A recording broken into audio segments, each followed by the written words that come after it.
भगवद्गीता भावार्थ या मालिकेमध्ये आपले स्वागत आहे. आज आपण अध्याय 9 मधील श्लोक 6 ते 10 पाहणार. श्लोक 6 पाहूया. यथाकाश स्थितो नित्यं वायू सर्वत्र गो महान तथा सर्वाणि भूतानि मतस्थानीत्युपधारय.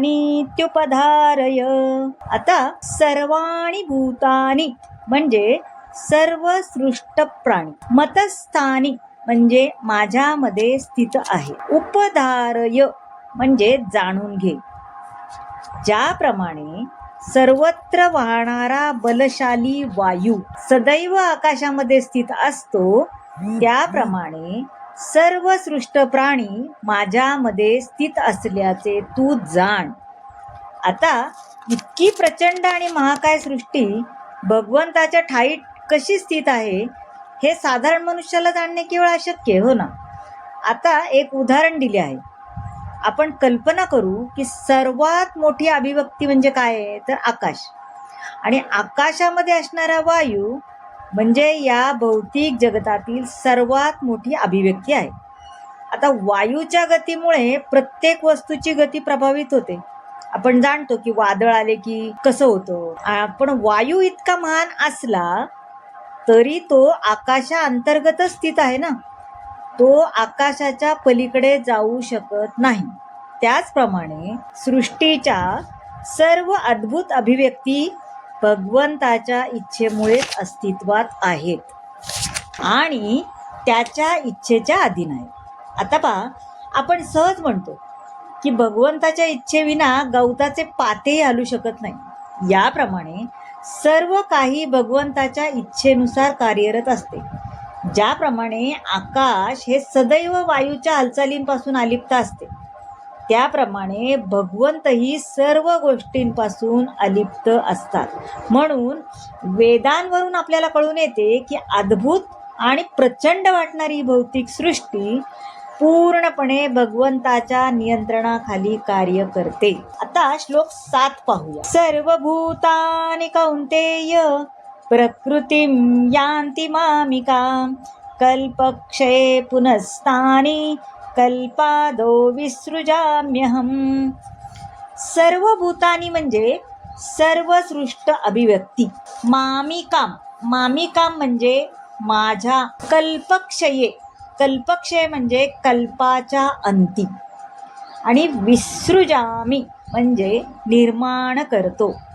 हे कौंतेया, कल्पाच्या अंती सर्व भौतिक अभिव्यक्ती माझ्या प्रकृतीमध्ये प्रवेश कर आणि नव्या कल्पांच्या आरंभी माझ्या शक्तीद्वारे मी पुन्हा त्यांना निर्माण करतो.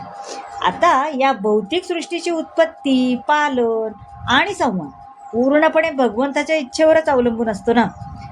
कल्पक्षये म्हणजे ब्रह्मदेवाच्या मृत्यूनंतर, आता ब्रह्मदेवाचे आयुष्य 100 वर्ष इतके असते, हा का.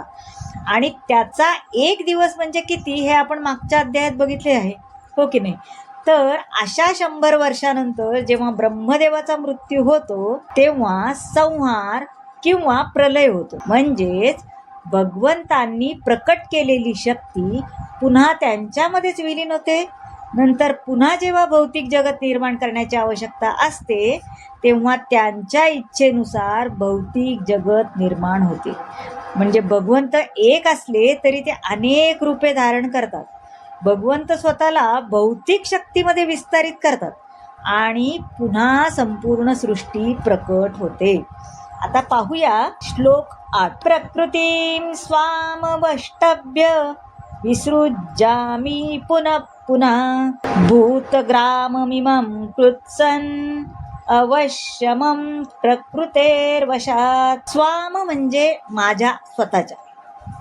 अवष्टभ्य म्हणजे मध्ये प्रवेश करते. विसृजामी म्हणजे मी निर्माण करतो. अवशम म्हणजे आपोआपच. वशात म्हणजे वश झाल्यामुळे. संपूर्ण भौतिक सृष्टी माझ्या अधीन आहे. माझ्या इच्छेनेच ती पुन्हा पुन्हा व्यक्त होते आणि माझ्या इच्छेने शेवटी तिचा प्रलय होतो. आता पहा, उत्पत्तीच्या वेळी भौतिक शक्ती महत्त्व रूपाने प्रगट होते आणि त्यामध्ये भगवंत आपला प्रथम पुरुष अवतार महाविष्णू रूपामध्ये प्रवेश करतात. ते कारणोदक सागरात पोहडलेले असतात आणि असंख्य ब्रह्मांडांना उच्चवासित करत असतात. मग ब्रह्मांडामध्ये पुन्हा गर्भोदकशाही विष्णूच्या रूपाने ते प्रकट करतात. या प्रकारे ब्रह्मांडाची निर्मिती होते. ते क्षीरोदकशाही विष्णूच्या रूपात आणखी प्रकट होऊन आणि प्रत्येक गोष्टीमध्ये सूक्ष्म अणूमध्येही प्रवेश करतात. जीवांच्या निरनिराळ्या योनिसृष्टीबरोबरच निर्माण केल्या जातात. मनुष्य, पशु, पक्षी सर्वांची एकाच वेळी उत्पत्ती होते. कारण प्रलयाच्या वेळी जीवांच्या ज्या इच्छा असतात त्या पुन्हा प्रकट होतात आणि हे सर्व काही केवळ भगवंताच्या इच्छेनुसार घडते. आणि हीच भगवंताची अचिंत्य शक्ती आहे. म्हणजे निरनिराळ्या योनींची निर्मिती केल्यावर भगवंताचा त्या योनींशी मुळीच संबंध नसतो. सर्व जीवांच्या इच्छा पूर्ण करता सृष्टीची निर्मिती होते आणि म्हणून भगवंत स्वतःला सृष्टीमध्ये गुंतवून घेत नाहीत. आता श्लोक 9 पाहूया. नचमांतानि कर्माणि निबध्वन्ति धनंजया उदासीन वदासीन मत्सक्तं तेषु कर्मसु. निबंधन्ति म्हणजे बद्ध कर, उदासीनवत म्हणजे तटस्थाप्रमाणे, असक्तम म्हणजे आसक्तीरहित. हे धनंजया, ही सर्व कामे मला बद्ध करू शकत नाही. तटस्थाप्रमाणे मी या सर्व भौतिक कर्मापासून अनासक्त असतो. भौतिक कार्ये ही त्यांच्या विविध शक्तीद्वारे केली जातात आणि भौतिक कार्याच्या बारीक तपशिलांवरही त्यांचेच नियंत्रण असले तरी ते उदासीनासारखेच राहतात. इथे न्यायाधीशाचे उदाहरण दिले जाते बघा, की न्यायाधीशाच्या आज्ञेनुसार कुणाला तुरुंगवास होतो, कुणाला फाशी होते, कुणाला अमाप संपत्ती मिळते, कुणी एकदम गरीब होते, हो की नाही. तरी त्यांना कोणाही व्यक्तीच्या म्हणजे न्यायाधीशांना कोणाही व्यक्तीच्या लाभहानीची मुळीच कर्तव्य नसते ना. ते फक्त आपला निकाल ऐकवतात. त्याप्रमाणे भगवंताचा हस्तक्षेप सर्व क्रियांमध्ये असून देखील ते तटस्थ भूमिका निभावतात. आता श्लोक 10 पाहू. मयाध्यक्षेण प्रकृती सूयते सचराचरम हेतुनानेन कौंतेय जगद्वी परिवर्तते. मया म्हणजे माझ्या, अध्यक्षेण म्हणजे अध्यक्षतेखाली, सूयते म्हणजे व्यक्त करते, चर अचरम म्हणजे चर आणि अचर.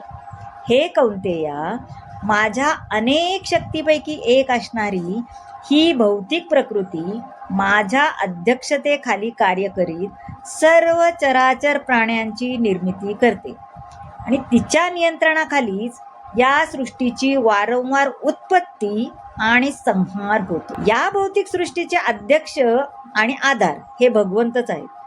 श्रीकृष्ण सांगतात की विविध योनीतील सर्व जीवांचा मी पिता आहे. पुत्र प्राप्ती करता पिता मातेच्या गर्भामध्ये बीजारोपण करतो आणि त्याचप्रमाणे भगवंतही केवळ दृष्टिक्षेपाने भौतिक प्रकृतीच्या गर्भामध्ये बीजारोपण करतात. हे जीव आपल्या पूर्व इच्छा आणि पूर्वकर्मानुसार योनी आणि शरीर धारण करून बाहेर येतात. म्हणून भगवंत प्रत्यक्षपणे भौतिक सृष्टीच्या संपर्कात नसतात. उदाहरण काय ते पहा. जेव्हा कोणापुढे सुगंधी फुल असते तेव्हा तो घ्राणेंद्रियाद्वारे सुगंध घेतो, हो की नाही. पण तरी वास घेण्याची क्रिया आणि फूल हे एकमेकांपासून दूर आहेत ना. याच प्रकारचा संबंध भगवंत आणि भौतिक प्रकृती यांच्यामध्ये असतो. तर मंडळी, कसा वाटला आजचा भाग नक्की सांगा. आवडला असेल तर लाईक करा, शेअर करा, सबस्क्राईब करा, कमेंट जरूर करा. धन्यवाद.